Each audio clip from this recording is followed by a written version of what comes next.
자, 안녕하세요. 복수형 카페 여러분. 자, 오늘은 이제 저번 시간에 이어서 생각 습관으로서 역사적 사고 부분을 할게요.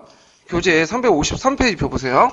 자, 역사적 생각 습관으로서 역사적 사고는 어떤 거냐면, 앞에 이제 있던 것은 역사적 사고는 이론적인 거예요. 그래서 역사 교육학자들이나 이제 이런 사람들이 모여서, 역사적 사고가 무엇인가, 이런 것들을 이제 논의했던 거고, 요거는 이제 생각 습관으로서 역사적 사고는 어떤 이제 실제 수업 상황에서 어떻게 역사적 사고가 아이들에게 이루어지고 있는가 이런 것들 이제 관련된 내용들이거든요.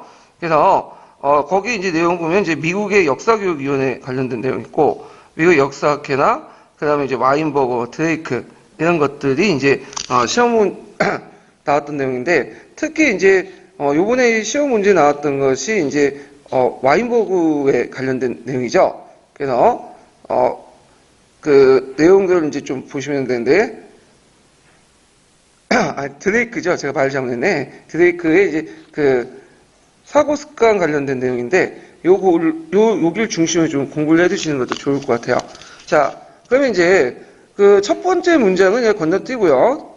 두 번째 문장은 좀 넘어갈게요. 두 번째 문장은. 자, 여기에서 일반적 역사 연구 장면에서 일어나는 역사 사고는 무엇인가? 아마도 그것은 전문화된 아는 방식과 사고하는 방식, 그리고 역사가 과거에 접근하는 정형화된 인지 과정이나 할 수 있을 것이다. 이런 한마디로 역사 연구에서 역사가 동원한 생각의 습관이라고 하는데 여기서 말하는 생각의 습관이란 대략 역사의 지식, 역사의 관점, 역사의 분석과 역사의 해석을 포괄할 수 있다.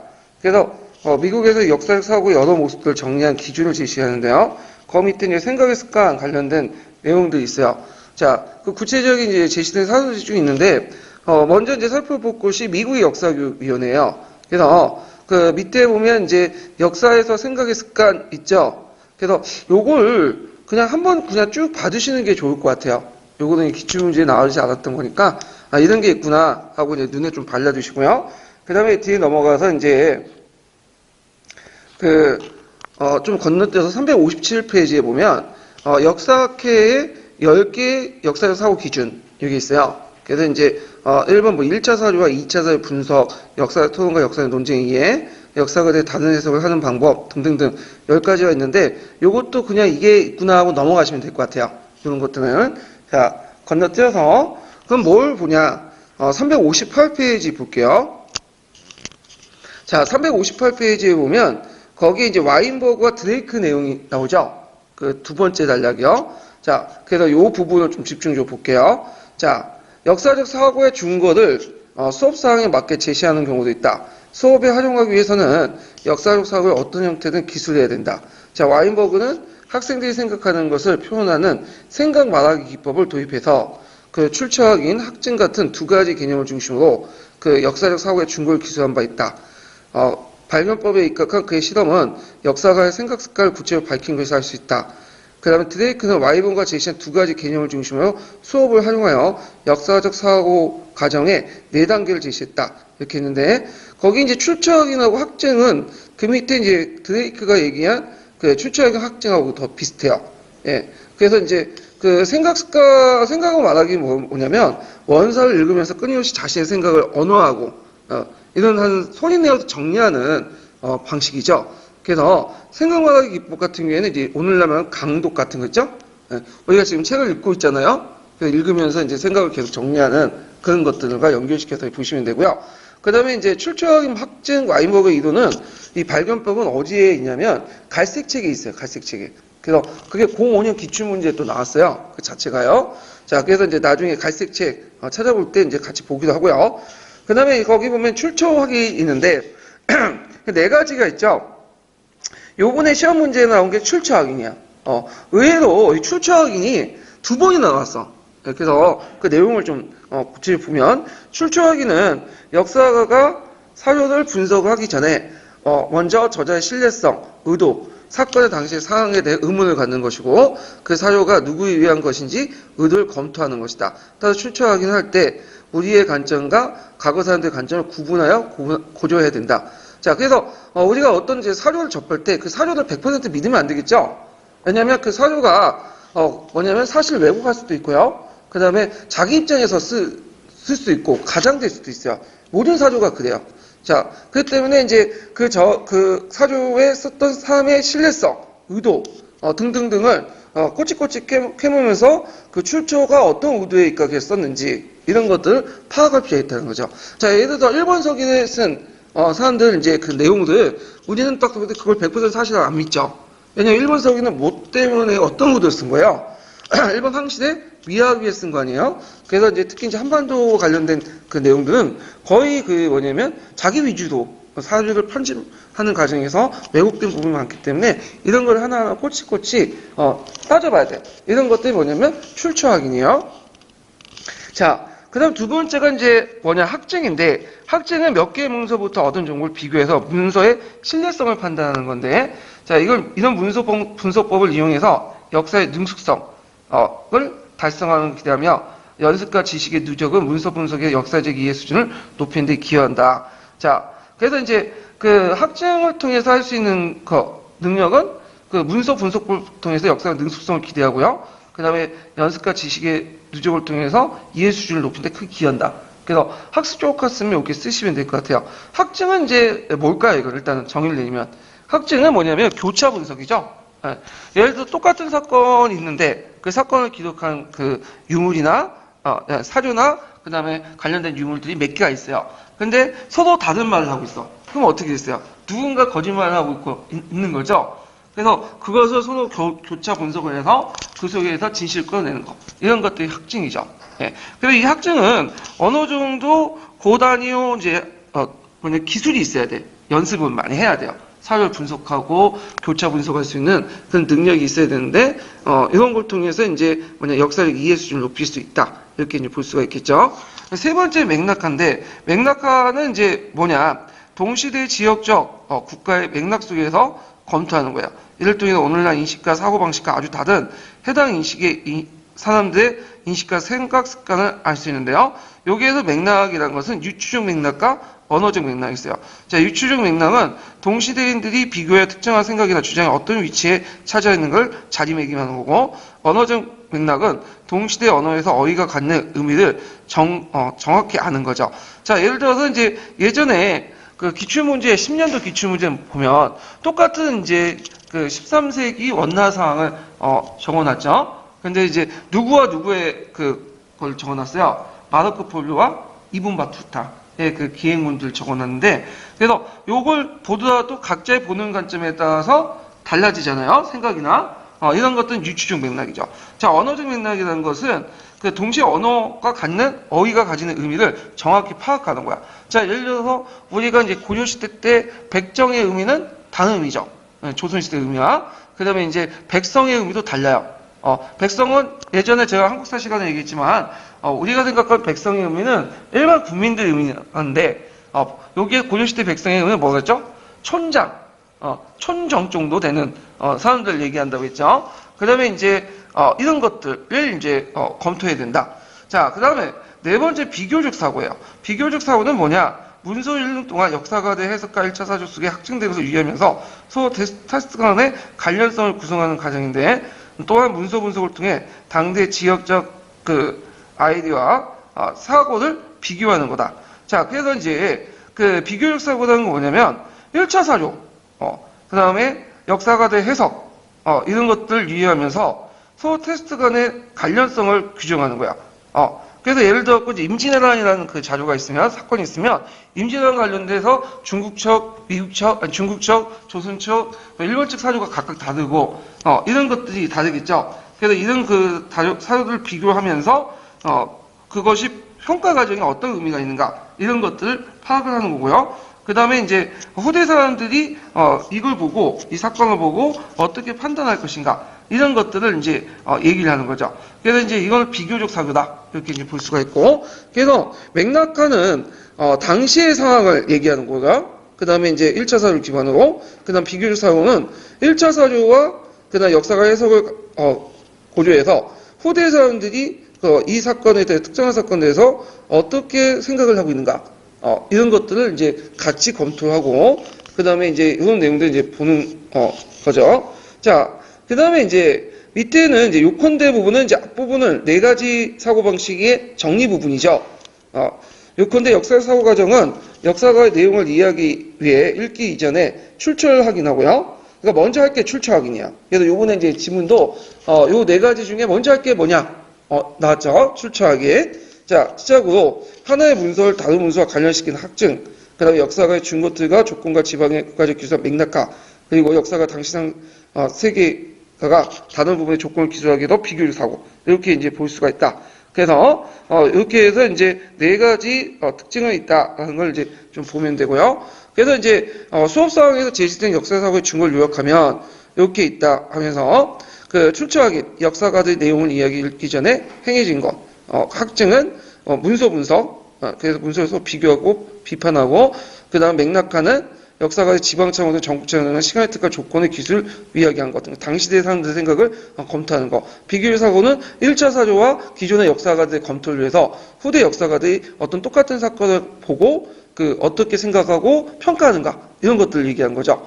그래서 이렇게 네 가지는 볼 수가 있어요. 자, 이상에서 역사적 사고력은 사고의 기제나 이론에 입각하지 않고, 그러니까 우리가 이제 사고의 기제나 이론이라는 것은 뭐예요? 이건 역사적 사고력 뭐에 따라서 접근하는 거죠? 학문적 측면에서 접근하는 거죠. 예. 근데 그런 것도 입각하지 않고, 그냥 뭐 피아제 이론이 어떻고, 그 다음에 영역 고유인지 이론이 어떻고, 이런 것들에 접근한 게 아니라 구체적인 학생들이 어떤 사고방식을 지금 하고 있는가를 사례 연구를 통해서 제시하는 거죠. 그래서 이런 논의는 현장에서 역사적 사고를 가르칠 경우에 직접 교육할 수 있고 구체적 사고의 지침을 전할 수 있다는 점에서 의미가 있다. 그리고 역사적 사고를 규정하려고 할 때 사고의 본성 차원의 논의가 갖는 공허함을 구체적 기록을 채울 수 있다는 데서 생각 습관으로서 역사적 사고의 논의가 주목할 필요가 있다. 그러면 여기에서 이제 두 가지가 나오죠. 생각 습관으로서의 역사적 사고의 뭐예요? 장점, 그 다음에 이런 것들이 나오죠. 그러면 이제 현장에서 역사 사고가 직접 도입할 수 있고, 그 다음에 구체적 사고의 지침을 전할 수 있다. 이게 첫 번째고요. 그다음 역사 사고를 규정할 때 역사 사고 본성 차원의 논의가 갖는 공허함을 구체적 기록으로 채워낼 수 있다. 이런 것들이 이제 그 생각 습관에서 역사 사고의 논의의 장점, 유용점, 이런 것들 이제 쓰시면 될 것 같아요. 만약 쓰라고 하면요. 자, 그러면 관련된 이제 내용들을 이제 파악을 해볼게요. 형성평가 찾아서요.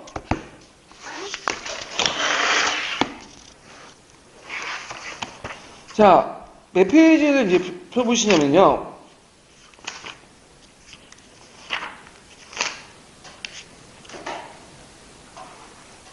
186페이지 펴보세요.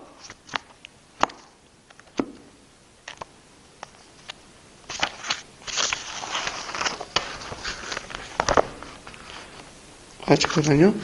186페이지가 아니라 186번, 보세요.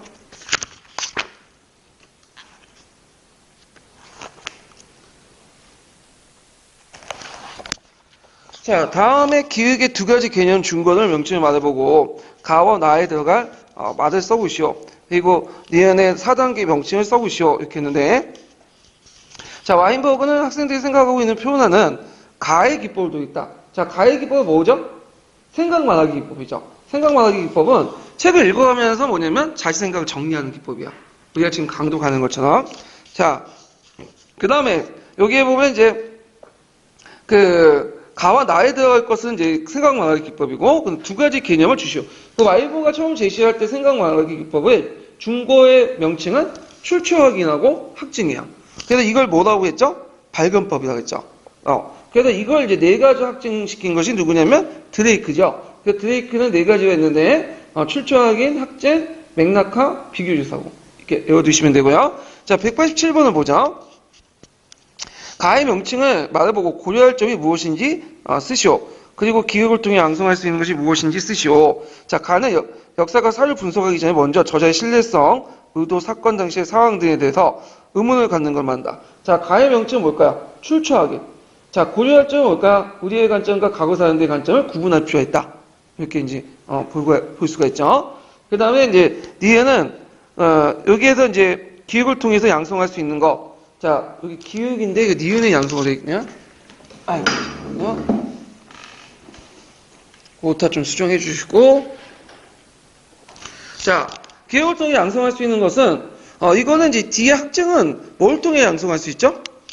이거는 문서 분석을 통해 역사적 능력을 달성할 수 있다. 그 다음에 여긴 나와 있지 않지만 또 하나 더 집어넣어야죠.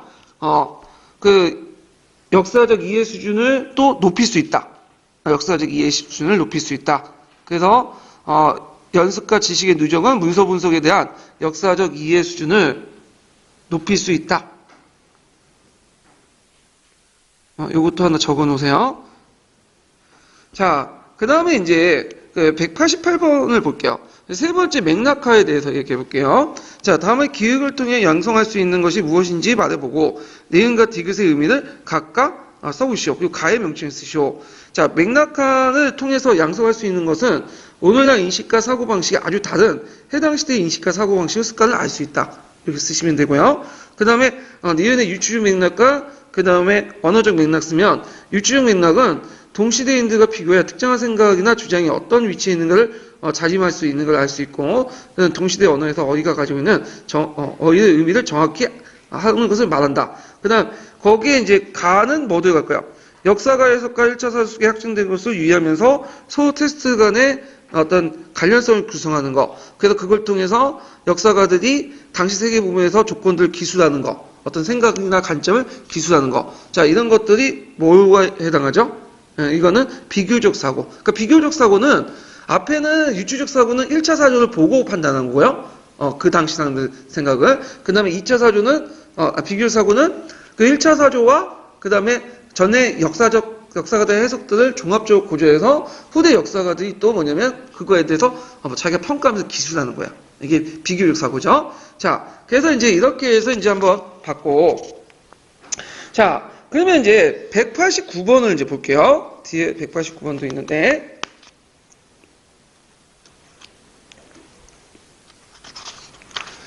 자, 다음 가와 아래 명칭을 각각 써보고 이와 같이 연구성과의 의미를 두 가지 쓰시오. 자, 이거는 이제 360페이지에 있는 거기 요약된 부분을 말하는 거예요. 자, 가에 들어갈 것을 뭐라 할까요? 출처를 확인하는 거죠. 출처를 확인한다. 이게 이제 출처 확인이 이게 가를 좀 넓혀야 될 것 같아. 출처보다는 그냥 내용 이해를 하기 전에 뭐뭐 하고 이렇게 하는 게 갈 것 같아요. 자, 그다음에 하나의 문서를 다른 문서와 관련시켜 뭘 한다? 확증하고요. 예. 그다음 교차 분석을 해서 확증하고 시간 준 것들과 조건을 지방과 국가적 기술하기 위해서 뭘 한다? 맥락하고 그리고 당시 세계 다른 부분의 조건을 기술하기 위해서 뭘 한다? 비교를 사고한다. 이렇게 이제 보시면 되겠죠.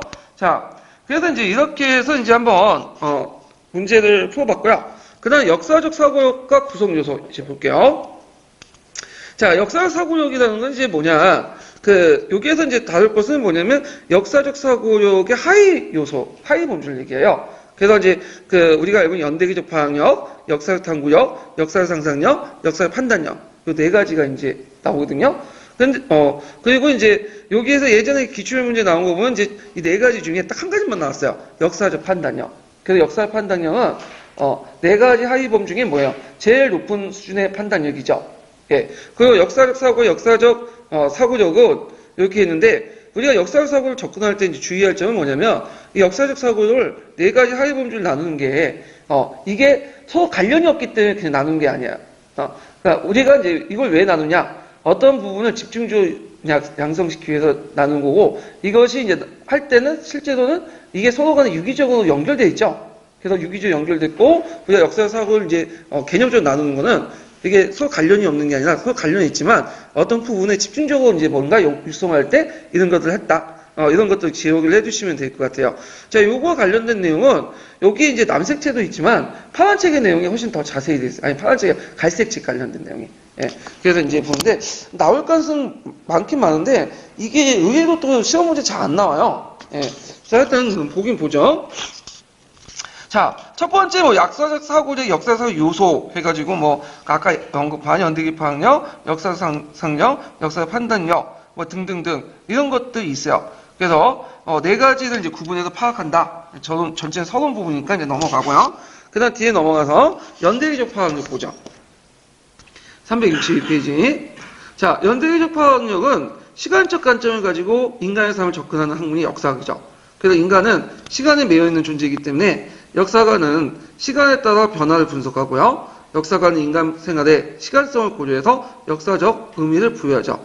그래서 역사적 접근의 기본적 특성은 시간에 따라 나타나는 인간의 삶의 형성과 변화, 다양성, 연속성을 중시하는 점인데, 그 역사적 사고는 인간 시간의 존재에 대해서 특성을 가 관련돼 있다. 그래서 연대기적 파악은 이와 관련된 건데, 시간적 관점에 관련된 내용인데, 이 두 번째 내용은 연대기적 파악력 개념 정의예요. 예. 그래서 연대기적 파악력은 시간의 변화를 중시하고 인간의 삶과 여러 형상을 연대기 속에서 이해하는 능력을 말한다. 자, 역사 교육에서 연대기에 대한 이해는 가 중요한 이유는 사건사이의 관계를 상정하거나 인과관계를 설명하기 위해서는 사건의 시간 속에서 배열된 연대기적 감각이 필수이다. 그래서 시간과 관련된 용어를 이해하고 활용하는 능력, 그 다음에 시대 구분에 대해서 이해 능력, 그 다음에 그 시간 요소를 통한 인과관계, 이런 것들을 포함된다. 그래서 연대기적 파악력에 지금 정의가 나오고 왜 그것이 중요한가, 그 이유에 대해서 나왔죠. 그리고 연대기적 파악력이 지금 속하는 그 요소들이 뭔가, 이렇게 나와요. 근데 이제 그 갈색책 읽어보시면 보면 알겠지만, 이게 4개의 하위 범주가 있고, 또 그 밑에 뭐 시간에 관련된 용어 이해, 활용한 능력, 그 다음에 이제 그 시대 구분에 대한 이해 능력, 그 다음에 시간 요소였던 인과관계 요소, 이걸 또 하나의 하위 범주 또 적어놨어요. 갈색책에서는요. 예. 그리고 나서 또 그 밑에 있는 이제 용어와 관련된 능력은 쭉 나오죠. 이걸 이제 사고 기능 해갖고 연대기적 파악력 적어놨어요. 그러니까 이제 크게 4개 하위 범주가 있고, 그 밑에 또 작은 범주의 하위 범주가 있고요. 그 다음에 그 안에 또 사고 기능이 나갖고 또 하나의 또 범주가 있어요. 그러니까 3층으로 구성되어 있어요. 이렇게. 자, 그러면 요 내용을 볼게요. 자, 여기에는 작은 범주, 제일 작은 범주의 사고 기능과 관련된 내용인데, 자, 용어와 관련된 능력은 과거, 현재, 미래를 구분하거나 시간 관련 용어를 이해하는 능력. 그 다음에 역사적 테스트나 역사적 내러티브 속에서 시대적 착오적 용어를 찾아내거나 역사를 서술할 때 시대착오적 용어 능력을 피하는 능력들을 이제 포함한다. 그래서 이제 그 역사 테스트나 역사적 내러티브 속에서 시대적 착오적 용어를 찾는, 이건 뭐냐면 역사 테스트나 역사적 내러티브가 꼭 이게 1차 사조를 의미한 게 아니에요. 그 1차 사조를 의미한 게 아니라 그냥 뒤에 후대에 사람들이 어떤 그 사실 보고 자기 나름대로 역사적 사실이라든지 그냥 내러티브를 얘기할 거 아니에요? 근데 이 과정에서 이제 현재적 관점이 많이 들어가요. 그러다 보면 어떻게 문제점이 들었어요? 그 당시에 그렇게 생각을 하지 않는데, 그때 당시에는 그렇게 생각하는데, 지금 관점에서 오개념이 들어갈 수가 있죠. 자, 그 대표적인 게 이제, 그 신채호가 이제 뭐냐면, 그 신라의 삼국통일을 비판하면서 외세를 끌어갖고 민족을 스스로 팔아먹었다. 뭐 이런 식으로 얘기한 거. 근데 그 당시에는 민족이라는 개념이 있어요, 없어요? 없죠? 네, 형성이 안 됐어. 그러니까 이제 이거는 그 당시의 입장에 올 때는 대단히 시대착오적 요구에 속하죠. 자, 그 다음에 이제 그 시대 구분은 한 시기 속에 공통된 속성을 지니고 있는 지속된 기간과 변화의 세계의 계기가 찾아내는 것을 나눔으로써 그 학생들이 이를 통해 연속적 지속과 변화의 양상을 파악할 수 있다. 예전에 한번 시대 구분에 대해서 한번 얘기를 해봤죠. 시대 구분이라는 건 두 가지 특징이 있어요. 하나는 변화와 또 하나가 뭐야? 일종의 지속성. 그리고 이런 지속성이 변화로 넘어갈 때 계기가 있죠. 그래서 우리가 이제 어떤 고려시대라고 조선시대 얘기할 때 그냥 고려시대 조선시대는 그 고려시대 조선시대에 맞는 일종의 지속적인 어떤 속성들이 있죠. 그래서 고려시대는 좀 다원적이고 조선시대 때는 성량만 가득 차는 그런 식으로 이제 속성을 규정했잖아요. 이건 지속성에 속하죠. 그렇지만 그 안에서도 이제 조금씩 변화의 양상들이 보이죠. 그래서 고려 후기에 들어가면 성령을 도입되면서 이제 대의 명분을 강조하고 이제 불교가 점점 쇠퇴하고 등등등. 그리고 이걸 계기로 해가지고 계기를 말해줘. 뭘 계기로? 이성계의 위화도 해군 계기로 고려에서 조선으로 바뀌면서 또 다른 또 조선만의 특색이 나타나고 지속적인 어떤 경향이 나타나게 되죠. 또 조선 현사에도 이런 지속적인 것을 항상 가지고 있는 거 아니죠. 지속성 안에 뭐가 또 있어요? 조금씩 변화의 물결이 올라가죠. 그런 것들이 나중에 근대와 연결되어 있고, 자, 이런 것들을 설명하는 거, 이런 것도 이제 연대기적 파악력에 관련되어 있다. 이 시대 구분도. 그 다음에 이제 인과관계를 추론하는 능력은 시간 순서대로 사실의 사건을 나열하고 그 가운데 원인과 결과를 구별하는 능력. 그러니까 인과관계 추론 능력은 이제 나오고 있어요. 그래갖고 이제 그 인과관계 추론 능력은 시간 순서대로 사실의 사건을 나열하고 그 간에 가운데 원인과 결과를 구별하는 능력. 자, 우리가 이제 예를 든 게 이런 것들이죠. 자, 우리가 삼국사기를 쓸 때 삼국사기가 쓰여진 시점을 항상 강조하죠. 언제 전부터 쓰여진 거야? 묘총의 난 이후에 쓰여진 거죠. 이게 상당히 중요해. 묘총의 난 이 삼국사기 이전이 아니라 이후에 쓰는 게 왜 중요하냐? 자, 삼국사기가 묘총의 난에 영향을 받은 거야. 물론 이게 영향을 받는 게 긍정적인 영향을 받는 건 아니고 비판적인 어떤 그 가정에서 나온 거죠. 그래서 묘총의 난이 너무 서경총독 같이 이제 도참설, 참인설 이런 것들만 강조하니까 이런 것들은 이제 6.25 사건에 보면 별로 좋은 건 아니거든. 왜냐면 공자가 개덕 불언난싱 무징주신 이렇게 되어 있어요. 그러니까 이제 김구식의 입장에 묘총 같이 이제 이런 도참 같은 사상들이 나오지 않게 해서는 뭔가 합리적인 어떤 기준이 필요하다. 그래서 쓴 게 뭐야? 삼국사기죠. 그러면 이 삼국사기의 어떤 그 저자의 의도를 알려면 그 앞에 있는 묘총의 난에 대한 어떤 사건에 대한 결과 부분을 알아야겠죠. 그 내용이나 원이나. 그래서 이제 이렇게 이제 시간 순서대로 그런 것들을 이제 파악한다. 그때 이때 결과 원인 앞에 올 수는 없지만 분명하지만 그렇다고 어떤 사건이 다른 사건 원인이 아닌지 절대 시간의 순서로 판단되는 건 아니다. 그러니까 이제 이것도 이제 두 번째 내용인데 주의할 점인데 어떤 사건이 이제 단순히 앞에 있다고 해서 그 사건이 직접적으로 원인이 꼭 될 수가 없죠. 네. 그래서 이제 그 원인 중에 앞에 있는 사건 중에 직접 원인이 될 수도 있는 것도 있고 그다음 중기적인 원인도 될 수 있고 장기 지속적인 원인도 될 수 있고 그래서 원인도 다르고 그다음에 또 앞에서 언급한 것처럼 그 앞에 있는 사건이 단순히 앞에 있다는 이유로 원인이 되는 건 아니다. 네, 이런 것들이죠. 그래서 이런 것들을 아는 능력이 뭐예요? 인과관계를 추론하는 능력에 속하는 거예요. 자, 그 다음에 여기 있고 그 밖에 이제 연대기적 파악력을 속하는 것은 뭐 연표 활용과 연도의 계산, 용어와 이해의 사용, 그 다음에 연속성과 변화 발전 이해도 쓸 수 있다. 그래서 연표를 활용하거나 연도를 계산하거나 자 예를 들어갖고 그 연도 계산하는 게 제일 대표적인 게 뭐냐면 자, 그 BC라는 개념, AD라는 개념 이런 것들을 알거나 아니면 이제 예전에는 서적을 사용하지 않았죠. 서적을 사용하지 않고 중국의 어떤 책력을 기준으로 해가지고 연호를 기준으로 계산했잖아요. 한산화선 능력 이런 것들. 그다음 연호의 이해한 것은 연호는 이제 우리 동아시아 사회에서 이제 많이 썼던 거죠. 연호가 뭐죠? 그 한 해의 이름이죠. 그래서 우리가 지금 2018년 하는 것처럼 그 한 해의 이름을 말하는 거야. 그러면 그 이름을 누가 정한 거죠? 황제가. 그러니까 하늘의 명을 받은 황제가 정하는 거죠. 그 황제가 이제 정상을 정해서 1월 1일과 1월 30일, 12월 30일 나눈 다음에 그게 한 해의 이름을 정하고 자기가 간장하는 거야. 그래서 연호를 받아들인다는 거는 중국의 황제의 어떤 뭘 받아들여? 이런 중국의 황제가 하늘의 명을 받았고 자기가 제국이라는 걸 인정해 주는 거야. 그래서 동아시아 국제질서의 어떤 뭐냐면 중요한 지표가 되는 거죠.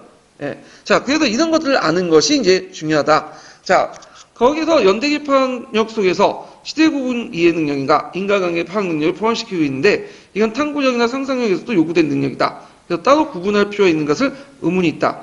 자, 아까 얘기했지만 이제 연대기적 파악력이나 그 밖에 세 개의 다른 그 하위 범주들이 서로 분리된 게 아니라 이렇게 연결돼 있어요. 자, 하여튼 이 문제에 대해서 앞에서 지적한 대로 사고력의 몇 개의 요소를 구분하는 것이 분석적 설명을 하기 위한 것을 감안한다면 연대기적 파악력을 따로 설정한 것은 시간 순서에 따진 측면을 강조하는 조치며 탐구력이나 상상력 등 다른 사고 연대기적에서 연대기적 파악력이 작용하지 않는다는 의미하는 것은 아니다. 그래서 네 개를 따로 분류한 게 아니라 서로 연결돼 있지만 뭐죠? 한 가지 측면을 좀 부각시키기 위해서 네 개 하위 범주 나눈 거죠. 그래서 연대기적 파악력을 따로 이렇게 분류한 석정 이유가 여기 나와 있죠. 어떤 측면을 강조하기 위해서 시간 순서를 따지는 측면을 강조하기 위해서 연대기적 파악력을 다른 사고 하위 범주와 다르게 구성이 된 거죠. 자, 그래서 이제 이렇게 이제 한번 파악을 했고요. 자, 그러면 한번 그 형성평가 문제 풀어볼게요. 자, 192번 문제 보자. 190 몇 번이야? 190번부터 볼게요.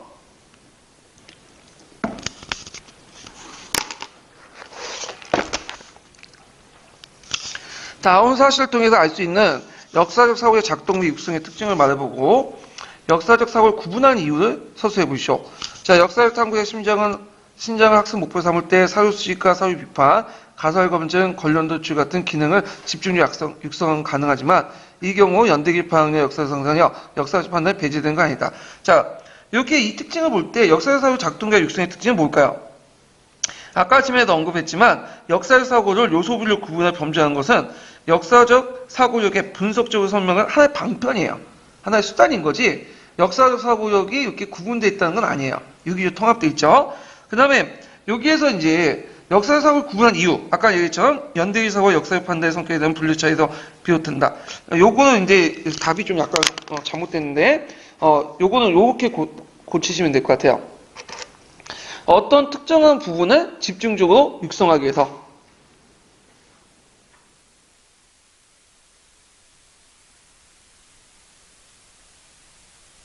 그래서 연대기적 파악력으로 이렇게 나누는 것은 어떤 부분을 집중적으로 육성하기 위한 거죠? 시간적 순서를 따지는 측면을 강조하기 위해서. 이런 것들이죠. 이렇게 이제 쓰시면 될 것 같아요. 그래서 이제 요거는 답안이 좀 약간 잘못된 것 같아요. 예. 자, 그 다음에 191번을 볼게요. 자, 다음 사조에서 설명하고 있는 그 역사 사고의 명칭을 써보고 역사 교육에서 이 사고의 중요한 이유를 말해보시오. 자, 시간적 관점을 가지고 인간의 삶을 접근한 학문이 역사학이다. 이 사고력은 시간에 따른 변화를 중시하고 인간의 삶과 형상을 이해하는 능력. 이거는 아까 말했던 연대기적 파악력이고, 자, 왜 이 사건이 연대기적 파악이 중요하냐? 그 이유가 사건 사이의 관계를 산정하고 인과관계를 설명하기 위해서 사건을 시간 흐름 속에 배열하는 연대적 감각이 필수적이기 때문에 이렇게 이제 쓰시면 되겠죠. 자, 그 다음에 이제 192번 문제 볼게요.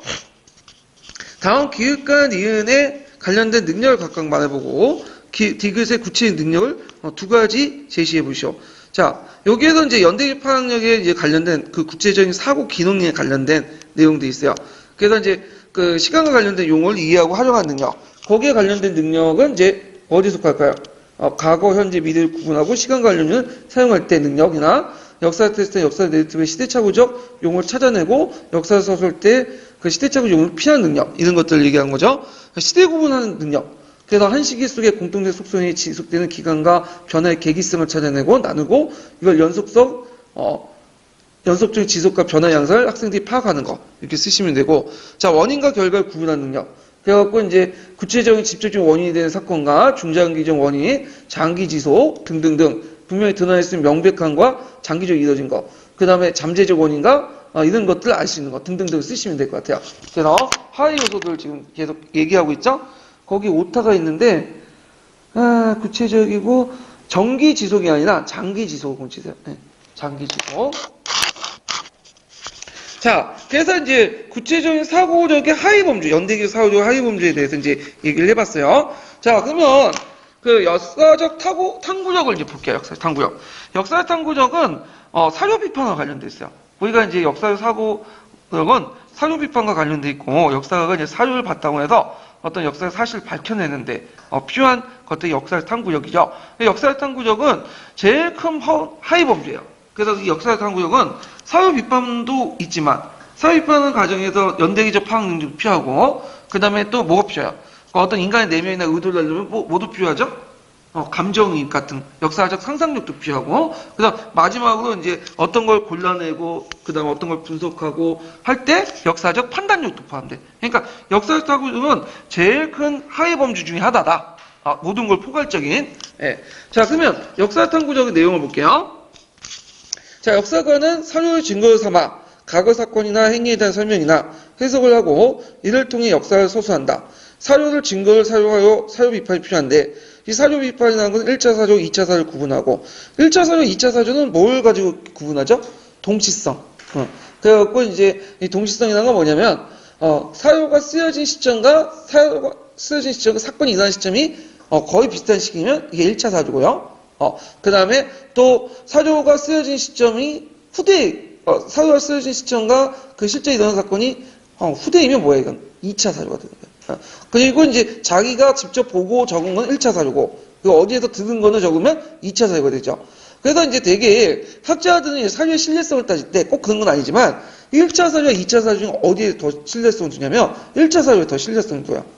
왜냐면 2차 사료는 후대 기록이기 때문에 나중에 이게 전승하는 과정에서 기록이 계속 넘기는 과정에서 도중에 어떻게 돼요? 왜곡이 될 수 있죠. 예. 그리고 빠질 수도 있고 누락될 수 있고. 예. 그래갖고 1차 사료를 이제 더 신뢰한다. 그래서 실제 사건이 일어난수록 가까울수록 사료의 신뢰성이 높고, 또 자기가 직접 볼수록 사료의 신뢰성이 높죠. 예, 이렇게 이제 보고 있고요.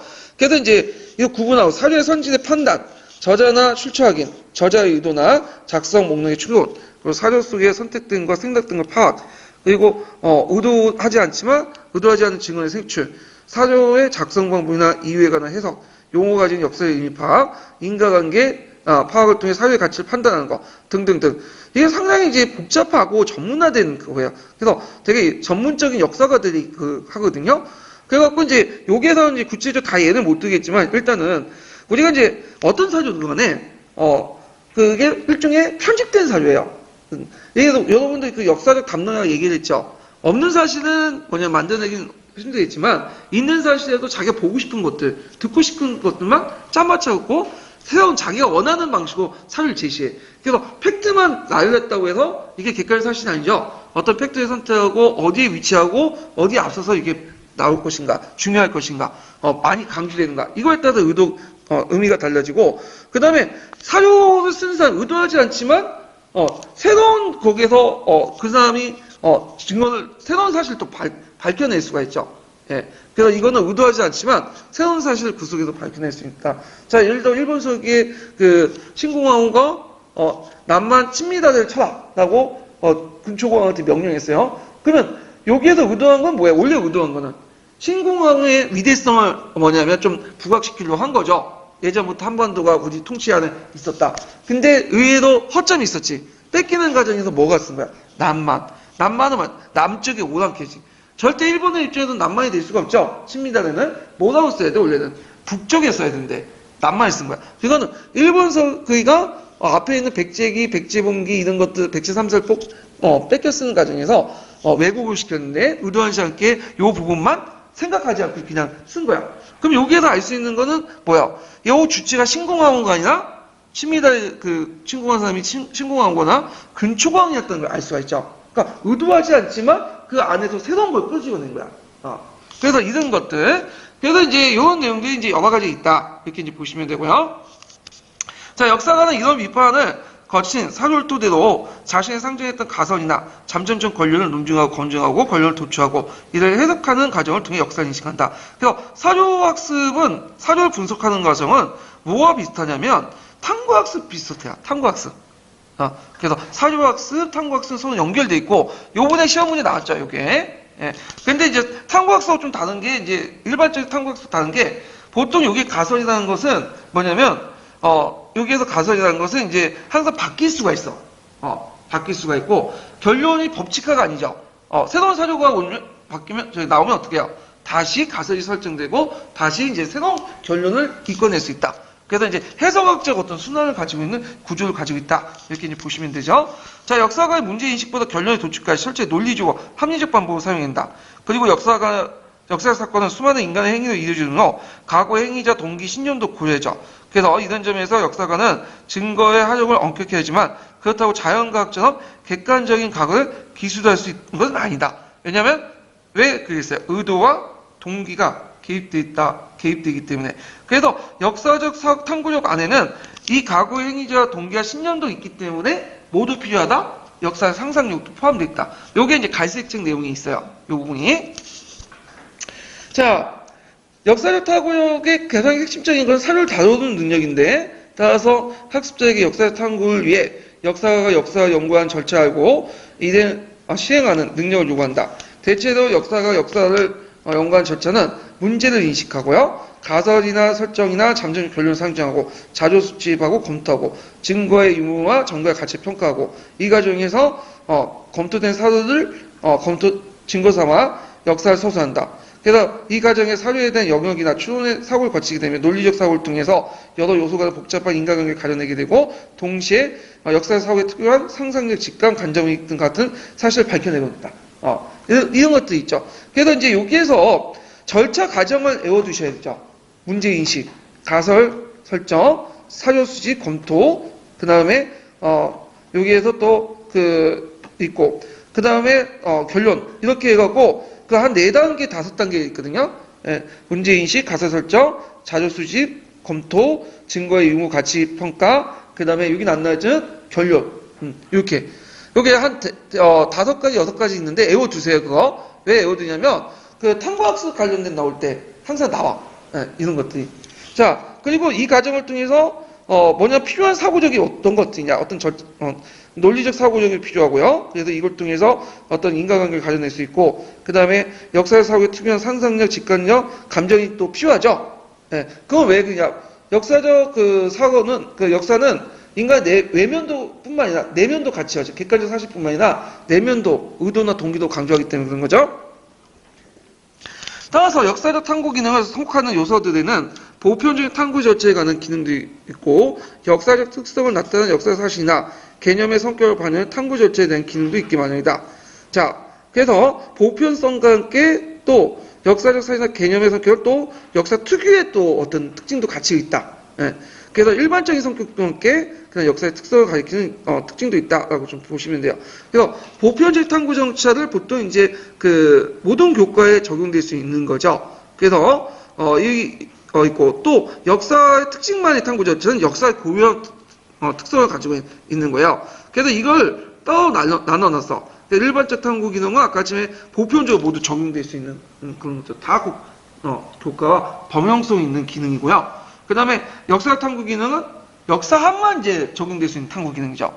그 다음에 일반적 탐구 기능과 역사 탐구 기능을 종합한 것은 일반적 탐구 기능, 역사적 탐구 기능 두 개가 결합되고 하는 거야.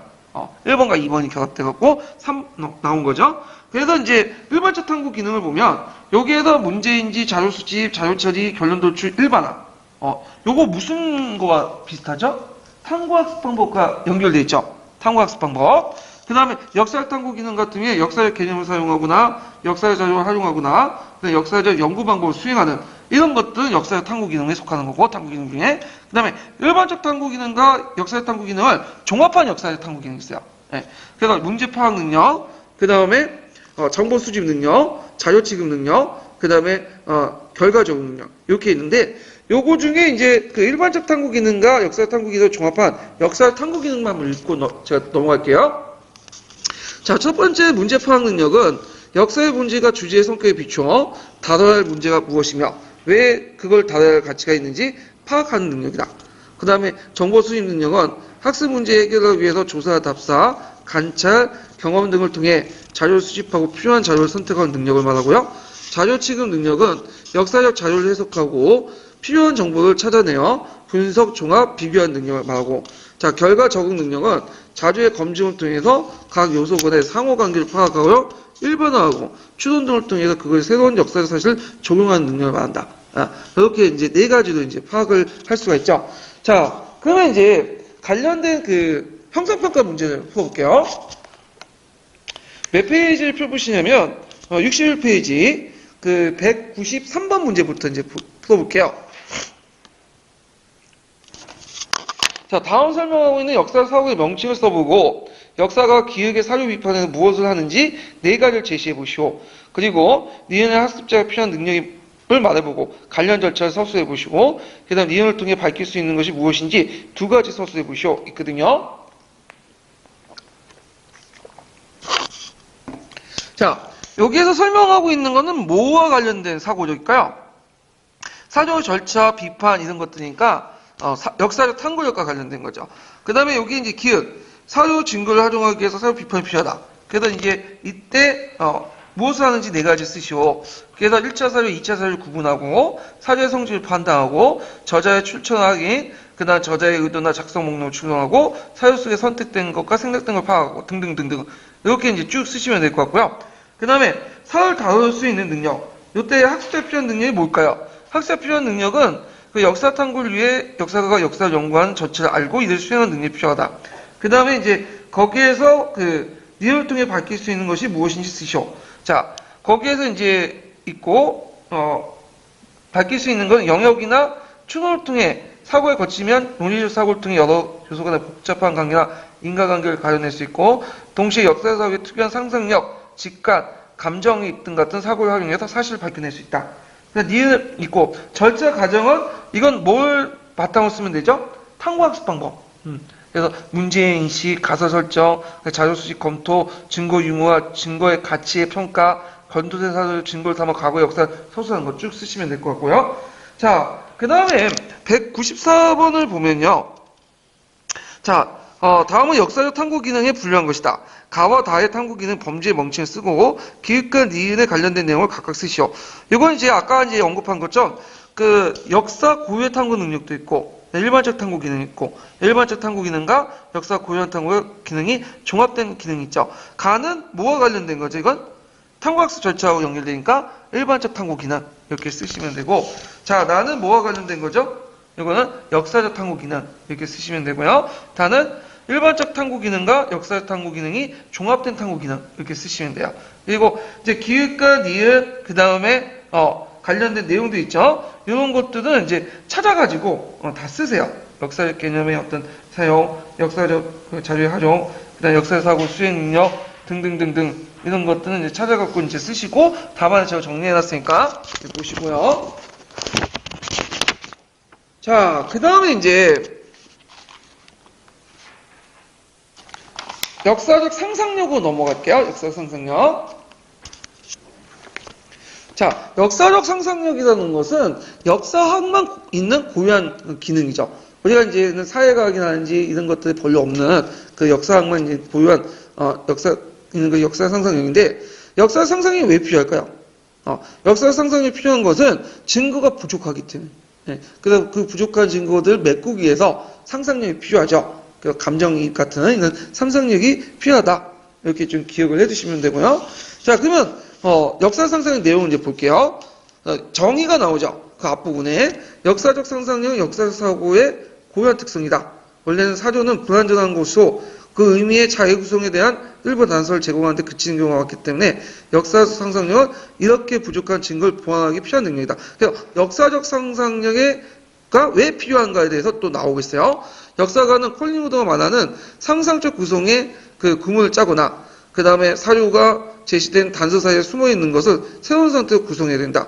요걸 이제 뭐라고 하죠? 보관, 삽입 이런 것들 얘기하는 거죠. 그러나 사료에서는 항상 단편적이고 부분적인 사실만 나타나며 제한된 시간만을 담고 있는 마련이다. 따라서 역사는 추론이 필수적이다.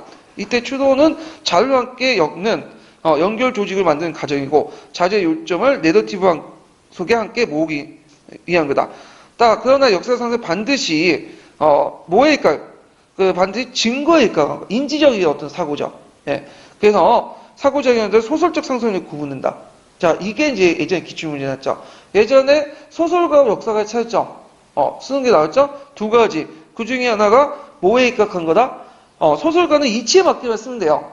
근데 그 역사적 아는 상상력을 할 때 뭐죠? 증거에 입각한 거야. 그 역사적 상상력 또 하나의 특징이 뭐냐면 여기 소설가의 상상력이라는 거는 문학적 상상력이나 원래 없는 걸 만들어낼 수 있죠. 순수한 창조야. 근데 여기에서 우리는 원래 없는 걸 만드는 게 아니라 원래 기존의 자료를 바탕으로 새로운 걸 기존의 자료를 바탕으로 새롭게 창조하는 거죠. 재창조죠. 그래서 그런 것들이 예전에 기출에 나왔으니까 좀 기억을 해두시면 되고요. 자, 상상이란 대체로 사물이나 형상의 겉에 드러나지 않는 어떤 것을 발견하거나 감각을 통해서 직접 얻을 수 없는 것을 인식하는 것이다. 자, 그래서 상상의 일반적인 정의가 나오고요. 자, 이는 그대로 사물을 보는 게 그치지 않고 드러내지 않는 걸 찾아내고 새로운 시각이나 다른 사람의 눈을 통해서 보는 것을 예상한 것이다. 그래서 상상의 요점은 주어진 걸 분해하고 그 속에 빠진 것들을 생각하고 대안적인 생각하는 것이다. 자, 그래서 이제 사고와 상상 긴밀하게 연결되어 있다. 그래서 그 다음에 이제 콜링우드와 관련된 내용인데 이거 꼭 기억을 내주세요. 예. 예문과 관련된 거죠. 예전에 그 예문 기출과 관련된 건데. 자, 콜링우드는 그 역사가의 가업은 상상적 구문을 짜는 거. 그러면서 과거인들의 사고를 알기 위해서 그들의 마음속에 들어가 과거인들을 다시 생각한 것을 재현이라고 한다. 이 재현의 정의가 나오죠. 재현의 정의가 뭐야? 과거인들의 알고 있는 것을 그들의 마음속에 들어가 과거인들의 다시 생각하는 거. 그래서 당대 인물의 입장에서 한번 행위를 이해하는 거. 이게 재현이죠. 예. 그래서 이렇게 있고요. 재현의 디테일과 말한 추체험과 같은 것을 볼 수 있는데 재현이나 추체험을 위해서는 당연히 역사적인 이제 목적, 의도, 사상들을 파악한다. 그래서 재현과 추체험의 뭐야? 전제 조건이 나오죠. 이렇게 기억을 해두시면 돼요. 근데 여기에서 이제 재현이라고 하는데 엄밀하면 이거 제사고로 적어놓은 건데, 엄밀히. 제사고와 재현은 동시에 이루어져요. 그래서 제사고는 한번 생각을 해보는 거고, 그 다음에 재현은 어떤 그 객관적 근거를 가지고 이 제사고를 뒷받침해 주는 거 재현이죠. 이런 것도 있는데, 여기는 뭐 이제 재현과 제사고를 그냥 같이 연결시켜서 이제 얘기를 한 것 같아요. 지금 보면. 자, 이러한 인간의 내면을 파악하기 위해서 상상을 동원하는 걸 필요 불가견하다.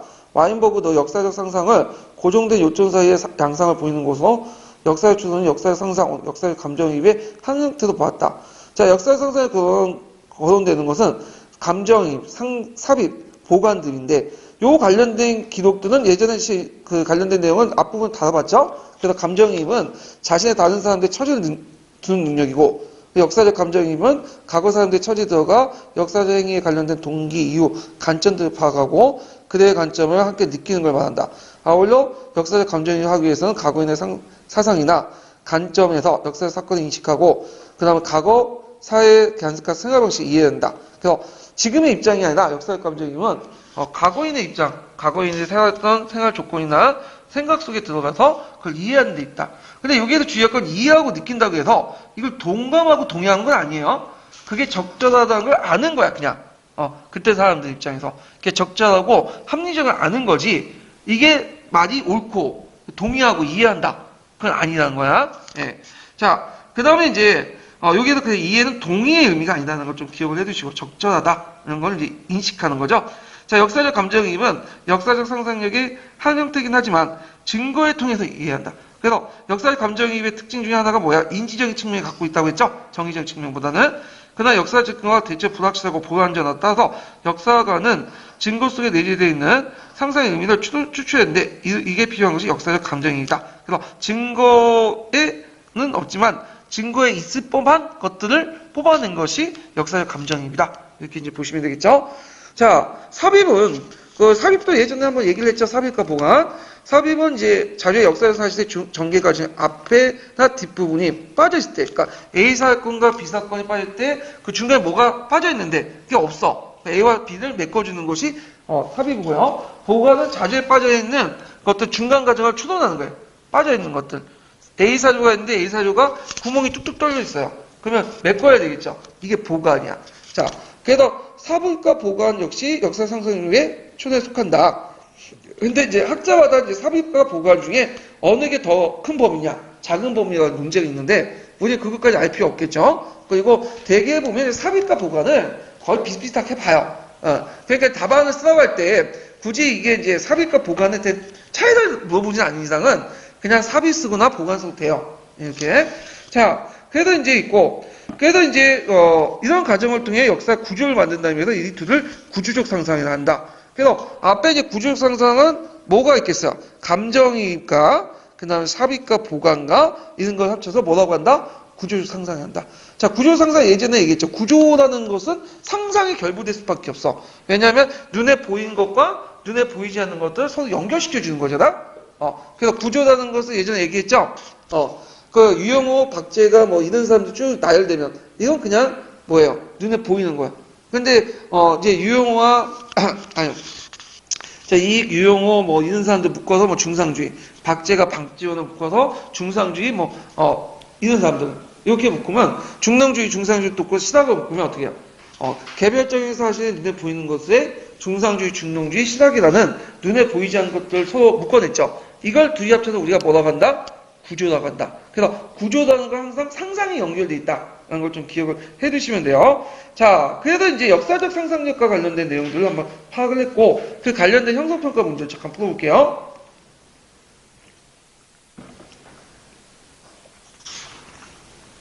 자, 몇 번을 보시냐면요. 195번 문제 볼게요. 195번.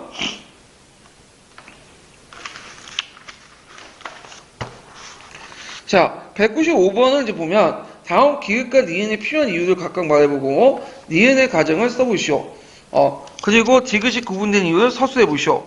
자, 역사적 상상력은 역사적 사고의 고유한 특성 중에 하나이다. 자, 그래서 역사 상상력의 이제 고유한 특성 중에 하나인데 역사적 상상에 필요한 이유가 뭐였다? 부족한 증거를 보완하기 위해서 필요한 능력. 이렇게 쓰면 되겠죠?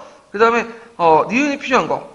그 추론이 필요한 것은 사료에서 항상 단편적이고 부분적 사실만 나타나고 제한된 그 시각만 담고 있기 마련이기 때문에 필요한 거죠. 그 과정은 자료를 함께 엮는 연결 조직을 만들어내는 과정이고 자료의 요점을 내러티브 속에 함께 모으기 위한 거다. 이런 과정도 쓰면 되고요.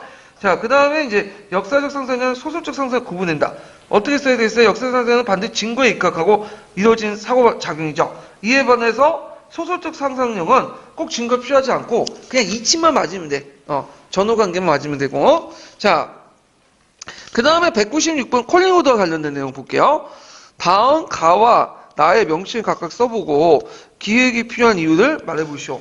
그리고 니은과 디귿의 내용을 각각 서술해보시오. 이렇게 했거든요. 자, 콜링오드는 과거의 사고를 알기 위해서 그들의 마음속에 들어가 과거인에 대어보는 사고방식을 뭐라고 한다? 재현 또는 재사고라고 한다. 이렇게 쓰시면 되고요. 명칭은 여기 들어갈 게 뭘까? 디테일에 추체험 있죠? 추체험과 비슷하다. 이렇게 하고 추체험과 관련된 부분은 제가 예전에 한번 얘기를 했어요. 그 강의 전에 강의 좀 참조해 주시고요. 그 다음에 여기에 해서 이제 감정이 필요한 이유, 그 다음에 삽입 내용, 그 다음에 그 보관의 내용, 요걸 이제 쓰시면 되겠죠? 그래서 이제 그 니은의 내용은 이제 그 역사적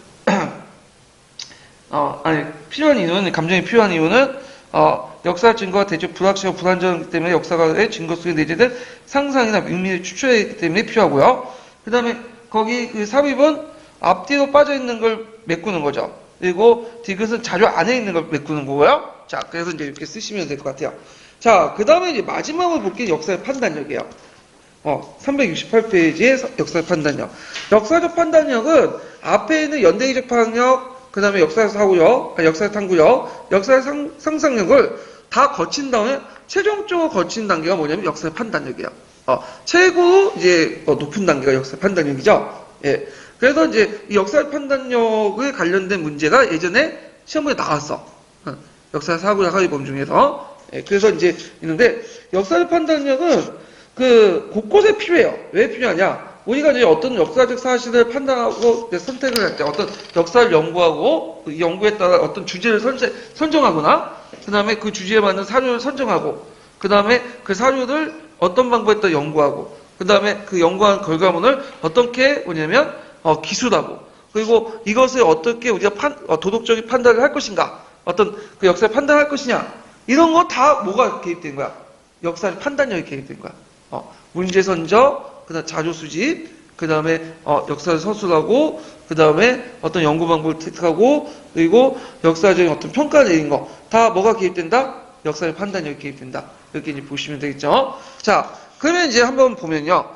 일반적으로 판단이다. 여기서 일반적인 판단이라는 것은 그 사전적 의미, 교육학에서 말하는 그런 판단을 얘기하고 있는 거예요, 지금요.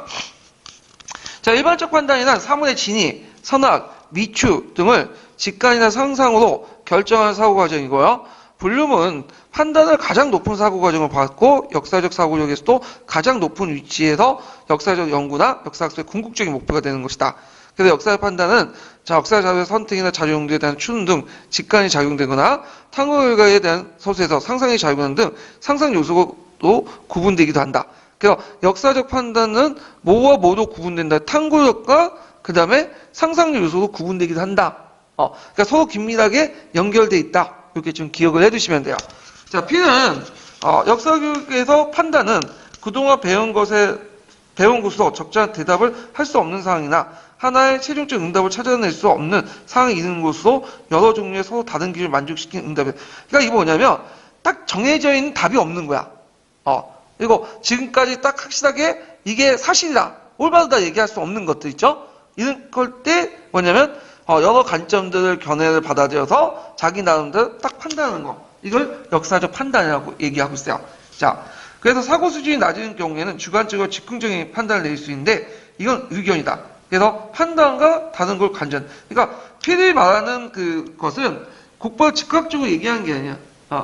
애드립 같은 거 있죠? 이런 걸 얘기한 게 아니라 뭐냐면 기존의 것들을 대해서 한번 다 생각을 해보고 여러 가지 관점을 그리고 이런 관점들을 뭐냐면 종합적으로 할 때 내 생각에 어떻게 이렇게 생각한다 라고 말하는 거.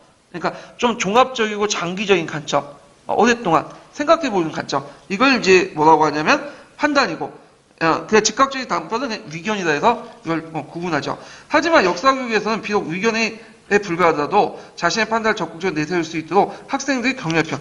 왜냐하면 단순한 의견이라도 일단 말을 해놔야지 어떤 얘기를 하는 거 아니에요? 예. 그래서 이럴 경우에 이제 학생들이 아무 말 안 하는 것보다는 의견을 제시하는 게 낫다. 다만 학생들이 역사적 판단에서 자신의 판단이 하나의 의견에 지나지 않는 것이 중요하다. 그래서 역사를 판단할 때 중요한 것은 자신의 판단이 절대적 진리가 아니라 하나의 의견이다. 이런 것들을 아는 거죠. 자, 그 다음에 뒤에 넘어가서 자, 역사가 연구 과정에 내리는 판단에 여러 유형이 있다. 예컨대 이제 어떤 문제에 연구할 가치가 있는가? 그 연구를 위해서 가능한 사료의 중요성 정도는 사료가 연결성 여부 등등등.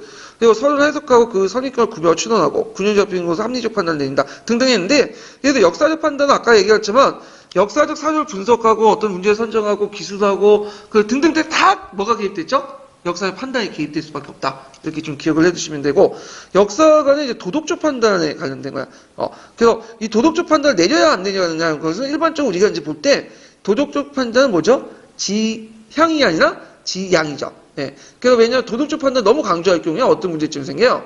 역사와 도덕이 윤리 과목이 분명하게 하지 않아. 불명확하죠? 불명확하고 그렇기 때문에 대대로 이제 대체적으로 도덕적 판단 지양해야 되는데 여기에선 뭐 도덕적 판단은 내릴 수 있다 뭐 이런 식으로 다른 의견도 제시하고 있어요. 자 보면요. 자 역사가는 도덕적 판단을 내린다. 모든 중요한 역사적 행위의 핵심에는 도덕적 문제가 있고 역사가는 그걸 분석해야 하기 때문이다. 그러나 역사 연구의 목적이 도덕적 판단이 있는 것이 아니다. 버터필드라는 사람은 삶이 전적으로 도덕적 문제라는 것을 인지할 정도야 도덕적 결론을 이끌어내는 것이 역사가 할 일이 아니라 하면서 역사의 본래 임무는 사건의 관찰 가능한 상호관계 연구다. 사실간의 관계를 주요 목적으로 하고 있고 역사가는 상황의 압력과 인간의 자유의 한계를 인식하되 개인에 대한 도덕적 판단의 목적에서는 안 된다고 주장한다. 자, 그래서 이제 버터필드는 일반적인 우리가 이제 생각하는 역사가들은 도덕적 판단을 하지 말아야 된다. 이런 것들 얘기했어요. 근데 그렇지만 여기에선 뒤에 있는 것은 뭘까요? 역사가는 어쩔 수 없이 또 도덕적 판단을 해야 된다라는 내용을 적혀 있죠. 그래서 이제 그렇지만 역사에서는 도덕적 문제에 대한 판단은 불가피한 측면도 있다라는 거죠. 그래서 역사가는 과거 사람들의 문제, 행동의 동기, 그다음 원인과 결과에 대해서 판단하는데 그는 과거 사실 기술뿐만 아니라 설명과 해석을 하게 되며 그 과정에서 중요한 의미나 유의미한 판단을 하게 된다. 그래서 우리가 기술하거나 어떤 거 동기, 원인, 결과를 이제 판단할 때도 우리가 인간이다 보니까 어떻게 해요? 거기에 판단을 낼 수밖에 없죠. 어떤 식으로든. 자, 그리고 역사가는 다른 시대의 사람들의 사용한 언어와 의미를 함축도 판단해야 된다. 그래서 이때 역사가의 언어가 포함된 그 편견을 제거해야 된다. 그래서 역사가는 언어에 포함된 그 편견을 제거해야 된다. 예를 들어 이런 게 있죠. 그 강개토 대왕비의 그 백제를 뭐라고 낮춰가죠? 백잔. 그럼 우리가 백잔을 낮춰가는 거면 백제의 무리들, 백제 도둑놈들 이런 뜻이거든요. 근데 우리가 백제 도둑놈들 이렇게 쓰면 돼야 안 돼요? 안 되는 거죠. 그래서 객관적으로 이제 백자 쓰면 돼요. 이런 것들이 이제 있고 또 문헌에 저선된 역사 사항과 저자의 동기를 이해하고 이런 걸 하려면 앞에 이제 거기에 그 의미를 알고 그 편견을 제거하려면 거기에 문헌이 저술된 역사의 사항과 저자의 동기를 이해하고 감정적으로 비유적 언어를 인식해야 된다. 아까 전 백전처럼 언어는 그 가치 판단에 포함되어 있으며 그 자체 역사가 왜냐 어떤 용어를 쓸 거냐에 따라서 뭐냐면 그 안에 또 평가가 들어가 있어. 우리가 객관적 기술한 것 같지만 어떤 것에 대해서 생각할 때 그 평가가 들어갔다. 자, 예를 들어 그런 게 있죠. 자, 4.3 사건을 둘러싸고 여러 가지 많잖아요. 4.3 사건은 폭동이라고 이렇게 얘기하는 사람도 있고 어떤 사람은 항쟁이라고 얘기하는 사람도 있죠. 그러면 폭동이라고 얘기한 건 마치 항쟁을 얘기하면 뭐야? 마치 객관적인 것처럼 얘기지만 그 안에 뭐야? 이미 용어 성태 폭동 항쟁의 용어 성태를 선택하는 것 자체가 뭐야? 판단이 나올 수밖에 없죠. 폭동은 부정적인 의미고 항쟁은 뭐야? 긍정적인 의미잖아. 그리고 5.16 정변이라고 하잖아요. 그렇지만 이제 그 어떤 사람은 5.16 쿠데타라고 하고 또 5.16 어떤 사람은 혁명이라고 해. 그 혁명이라고 판단하는 사람들은 이게 긍정적으로 보는 사람이고 그 다음에 이번에도 5.16 그 쿠데타라고 얘기하는 애들은 부정적으로 판단하는 사람이죠. 그래서 이렇게 해서 이제 이런 용어 선택도 상당히 중요하다는 거죠. 자, 그 다음에 이제 용어는 그 자체의 형식을 보존하고 있지만 그 의미가 시대에 따라 변화하고 새로운 아이디어나 태도에 다양하게 결합된다. 따라서 다른 시기에 살았던 사람들의 생각을 이해하는 것은 당시에 사용된 언어의 의미의 용법과 변화상을 인식해야 된다. 이거 많이 우리가 인식돼 있죠. 뭐 아니 백성이라든지 그 다음에 이제 그 백정이라는 의미 이런 것도 이제 여기에 속하는 거죠. 자, 역사적 판단력은 역사적 논쟁이나 또 딜레마를 접할 때 합리적 판단하고 의사결정을 하는 능력이 포함된다. 그래서 이것을 궁극적인 목적이라 할 수 있다. 그래서 역사적 판단의 궁극적 목적 측면에서 쓰면 이거 쓰면 되죠. 어떤 논쟁이나 딜레마를 접할 때 합리적 판단하고 의사결정. 그래서 흥성대원군이 통상수교 거부 정책이 옳으냐 올바르지 않느냐. 결국에는 이게 뭐냐면 여기에 속하는 거죠. 이성계의 위화도 해군이 그 당시에는 적절했는가 적절하지 않은가 이런 것도 여기 속하고 그런 것도 이제 보는 거죠. 자, 역사적 판단력 학습 목표 삼을 때는 그러니까 역사적 판단력 학습 목표 삼을 때 어떤 걸 해야 되냐? 자, 판단에 이용된 증거와 그것의 적절성 그리고 다른 가능한 해석의 모세에 다른 시대의 가치와 현재의 가치 사이의 차이점을 논의해 포함. 그러니까 역사적 학습 목표를 삼을 때 어떤 점을 고려할 것인가 쓸 때 요거 쓰시면 돼요. 한 3-4가지. 자, 이 요소에는 다양한 역사적 자료나 방법 중에 적절한 걸 선택하는 능력이 필요하며 도덕적 가치 판단하는 능력까지 다양하게 능력이 포함된다. 자, 이러한 판단 능력 함양을 위해서 인지할 수 있는 배경과 설명을 비판, 합리적 결론을 내릴 수 있는 기술 훈련이 필요하다. 그래서 이런 판단 능력을 하기 위해서 이런 앞에서 언급한 그 훈련들이 필요하다. 이런 것도 있죠. 그런 행동 판단은 적절한 질문이 있을 때 가능한데 그 적절한 질문은 어디에 나온다는 거 상상력에서 나온다고 할 수 있다. 그래서 역사 판단력과 역사 상상력이 결부돼야지만 적절한 어떤 질문이 낼 수 있고 그걸 적절한 질문을 통해서 이제 역사적 판단을 길러낼 수 있다. 등등이 있어요. 자, 그러면 이제 마지막 단락이 중요해요. 역사적 판단력을 할 때 교사가 해야 할 역할? 이런 것들 이제 보시면 되겠죠? 자, 2가지를 이제 제시하고 있는데요. 자, 첫 번째는 이제 교사가 어떠할 때 이제 역사 판단력을 할 때, 어떤 주의점을 적어놓은 거야. 그래서 역사적 판단력 교수한다는 명분으로 교사가 특별한 도덕적 교훈을 제시하거나 특정한 사건을 이용해서는 안 된다.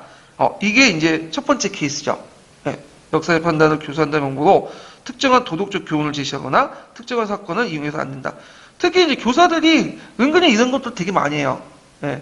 그래서 아이들 대놓고 이제 야단칠 때 자기의 도덕적 기준을 가지고 얘기를 하는 경우가 되게 많은데, 남들 볼 때는 좀 약간 독선적이야. 그리고 갑질나는 게 있거든요. 가끔씩. 물론, 애가 잘못해갖고 한 건 있긴 있는데, 보편적 기준으로 얘기하는 게 아니라 자기 기준으로 얘기하는 분들이 되게 많아요. 역사 수업할 때도 자기 기준을 가지고 얘기하는 분이 많은데, 여기에서는 이 애들이 거기에 수긍한 게 아니에요. 자기가 권력을 가지고 있기 때문에 애들이 권력이 없기 때문에 귀찮으니까 그냥 수긍한 척 하는 거지. 하여튼 역사 수업에도 그렇게 해서는 안 된다는 거야. 특별한 도덕적 가치가 아니라 특정한 사건을 이용해가지고 마치 그걸 전체인 양 얘기해서는 안 된다. 그 다음에 2번째는 역사적 증거를 토대로 논쟁점을 다양하게 분석하는 기회를 제공하고 그 다음에 문제에 대한 다양한 시각을 갖도록 하는 게 바른. 그래서 여기에서 교사의 역할 중에 이제 앞부분은 좀 주의할 점이고 요거는 이제 바람직한 면을 얘기한 거죠. 그래서 한 가지 관점이 아니라 다양한 논쟁의 분석할 기회를 주고 그리고 다양한 시각을 갖도록 노력을 해준다. 특정한 시각이 아니라. 자, 그래서 이제 요게 나올 수 있을 것 같아요. 제 생각에. 역사적 판단할 때 교사의 역할, 어떤 유의점, 교사의 바람직 태도 이런 것들 적시고 문제 나올 수 있으니까 꼭 암기해 두세요. 이 부분을. 자, 그러면 이제 관련된 내용을 이제 볼게요. 형성평가에서 197번 문제 볼게요. 자, 여기 보면 다음 기억에 구분된 이유들을 말해보고 니은의 판단에 필요한 구체적 질문 사례를 3가지로 제시해 보시오. 그리고 디귿이 필요한 이유들을 써보고 디귿에 대한 버트필드의 관점을 서술해 보시오. 역사적 판단력은 역사 상상 요소를 구분되기도 한다. 그 구분된 이유를 이제 쓰라고 하는 건데, 자, 이거는 이제 어떻게 써야 될까요? 역사적 자료 선택이나 자료 용도에 대한 추론 등에서 직관이나 작용되거나, 그 다음에 상상력에서 작용된 점에서 역사 상상이 구분된다. 이렇게 이제 보시면 되겠죠? 역사적 자료의 선택이나 자료 용도에 대한 추론 등에서 직관이 작용되거나, 탐구력의 서술에 상상력이 작용된다면서 상상 요소가, 구분된다. 이렇게 이제 쓰시면 되고요. 잠깐만요.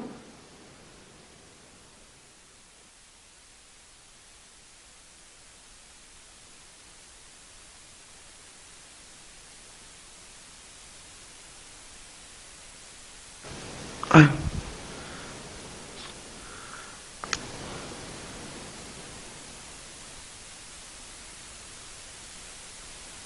맞네. 예. 그 다음에 이제 니은을 이제 보면 역사가가 연구 과정에 내린 판단에 여러 유형이 있다. 그래서 그 유형은 쓰시면 되겠죠. 이 유형은 그냥 예를 드는 거예요. 그래서 이제 그 어떤 문제가 연구와 가치가 있는 문제인가, 연구를 위해 이용 가능한 사회 중요성 정도는 뭐 사회의 연결성 여부 등등등 여러 가지가 있고, 그 어떤 거에 하면 이제 역사를 결과를 서술할 때 좀 쉽게 서술할 수 있는가, 이런 게 어떤 용어를 써서. 그래서 이제 문학적 서술도 필요하다고 논문에서는 또 얘기하고 있어요. 내러티브적 소설이 필요하다는 거. 버트필러의 관점은 삶이 전적으로 도덕이라는 문제를 인정하지만 라는 것 인정하지만 도덕적 결론을 이끄는 것은 역사가 할 일이 아니죠. 역사의 본래 의무는 뭐죠? 사건의 관찰 가능한 상호관계 연구가 라고 이제 주장을 했죠. 자, 그 다음에 이제 뒤에 넘어가 198번 문제 보면요. 다음 기억이 필요한 것이 무엇인지 쓰고 니은을 할 때 교수학습방법의 유의점을 바람직한 교수학습방법을 각각 쓰시오. 역사적 판단력을 학습 목표로 포함될 때 할 내용 3가지 쓰시오. 자, 역사가는 다른 시대의 시대와 상황의 사람들이 사용된 언어와 의미와 함축도 판단한다. 언어의 의미와 함축도 판단한다. 이때 역사가는 언어를 포함 편견을 제거해야 된다. 자, 이때 편견을 제거하기 위해서 이제 하는 건 뭘까요? 문헌이 저술된 역사 상관과 저자의 동기를 이해하고 감정적이고 비유적 언어들을 인식할 수 있어야 된다. 이렇게 써야 되겠죠. 자, 그 다음에 이제 그래서 이제 저도 이제 가끔씩 포털 가서 이제 보는데 거기 문재양이라고 막 쓰더라고. 문재인을 문재양, 그 다음에 문재인 이렇게 쓰더라고요. 자, 후대 한 1000년지의 사람들이 그걸 볼 때 이 사람들이 문재인을 문재양 쓰면 이거 어떻게 인식해야 해서 이거 편견이지 분명히. 그러니까 이 사람들 요즘 표현을 쓰는 애들이 어떤 애들이라는 걸 알구나. 문재인에 대해서 별로 감정이 좋지 않는다. 알아야지. 그 표현의 의미를. 그래야지. 그렇다고 해서 그 표현을 문재인을 문재인이나 문재양으로 쓰면 되면 안 되겠죠? 예. 그런 것들 이제 연결시켜서 이제 보시면 되고요. 자, 그 다음에 이제 니은을 보면 역사사고의 기능을 범주화로 제시한다. 제가 니은을 잘못 봤네. 그래서 역사적 판단력은 역사적 논쟁이나 딜레마를 접했을 때 합리적 판단을 하고 의사결정하는 능력을 포함한다. 이때 유의점은 뭐냐? 그때 배경설명이나 비판, 합리적 결론을 낼 수 있는 기술과 훈련이 필요하다. 이렇게 이제 쓰시면 되겠죠. 자, 그 다음에 이제 바람직한 교수 방법은 이제 이렇게 쓰시면 되고, 바람직한 교수학습 방법은 역사적 판단을 교수한다 명분으로서 교사가 특별한 교육적 교훈을 제시하거나 역사적 특정한 사건을 이용해서 하는 데고, 역사적 기회를 증거를 토대로 논쟁점을 다양하게 분석할 기회 수 있는, 이게 좀 답이 잘못된 것 같은데, 제가 이거 좀 보다가 좀 약간, 거기, 니은의 유의점 부분 있죠? 이거 지우세요. 이걸 지우고, 제가 요구하는 건 요건 아니었는데, 이게 답을 이상하게 따랐네. 거기 이제, 바람직한 교수 방법에서 역사적 판단을 교수한다는 명분으로 교사가 특별한 도덕적 교훈을 제시하거나 특정한 사건을 이용해서 안 된다. 이게 이제 이 부분이 유의점이 되는 거예요. 그 다음에 바람직한 교수 방법이 디귿의 역사적 증거를 토대로 논쟁점을 다양하게 분석할 기회를 제공하고 나타난 것 다양한 시각을 갖고 바람직한. 여기가 바람직한 거예요. 예, 요거 좀 쓰시면 되고요. 자, 그 다음에 이제 역사 판단력을 학습 목표를 표현할 때 내용들 3가지 쓰시오. 그래서 판단에 이용되는 준거와 그것의 적적성, 그리고 다른 가능한 해석의 모색, 다른 시대의 가치와 현재 가치 차이는 논의에 표합니다. 여기 이제 쓰시면 되겠죠? 그래서 이제 이렇게 해서 이제 역사적 판단력까지 해서 역사적 사고력 하위 범주를 끝났어요. 역사적 사고력 하위 범주와 관련된 내용은 갈색 책에 더 자세히 되어 있으니까 그 갈색 책 내용도 같이 봐두시는 게 좋을 것 같아요. 그리고 이제 이 역사적 사고력의 하위 범주 논쟁도 결국에는 일반론자들의 역사적 사고력 논의에 말려드는 거거든요. 그러니까 이제 사고력이 무엇인가에 대해서 그 당시 이제 교육학자들이나 영역 중립론자들이 주장을 했고, 거기에 이제 김항준 씨나 최상호 같은 그분들이 이제 개입을 해갖고 이들의 이교에 반대해서 역사적 사고력 이런 특징들을 가지고 있다 해서 하위 범주를 제시하고 있어요. 그런데 이제 이런 것들은 뭐냐면 역사적 사고력의 어떤 기본적인 것들이 결국 기능 이런 역사적 사고력 기능 특징 이런 것들만 논의하기 때문에 결국에는 프레임 속에 뭐야? 역사 사고 기능과 특징 속에 교육학자들이나 일반론자들이 제시한 그 프레임 속에 갇히는 거죠. 논쟁 자체가. 그래서 안 되겠다. 그래서 역사적 사고를 벗어나서 역사의 본질을 좀 찾자 해가지고 나타난 것이 맥락화, 그 다음에 그 뭐냐면 역사학이라는 인식노트 전환이 있어요. 그래서 이제 맥락화 역사학 관련된 내용은 제가 나중에 시간 될 때 이제 할 수 있을지 모르겠지만 갈색 책에 나와 있거든요. 근데 지금까지 뭐 맥락화 역사학 관련된 내용이 기출에 나오지 않았기 때문에 그냥 생각하고 넘어가는데 한번 시간 되시는 분은 갈색 책에서 그 프레임 전환, 그래서 인식노트 전환 부분 관련된 그 관련된 내용을 좀 찾아서 공부를 해주시는 것도 괜찮을 것 같아요. 이제 오늘 여기까지 하고요. 다음에는 이제 뭐 하냐? 역사적 기능의 상세화 부분을 이제 할게요. 아마 이제 역사적 기능의 상세화 부분이 뭐 그렇게 중요한 건 아니기 때문에 한번 이제 훑어보는 식으로 하고 해서 다음 시간에 남색책 끝나고 그 다음에 녹색책으로 다다음 시간에 넘어갈게요. 예, 오늘 수고하셨습니다.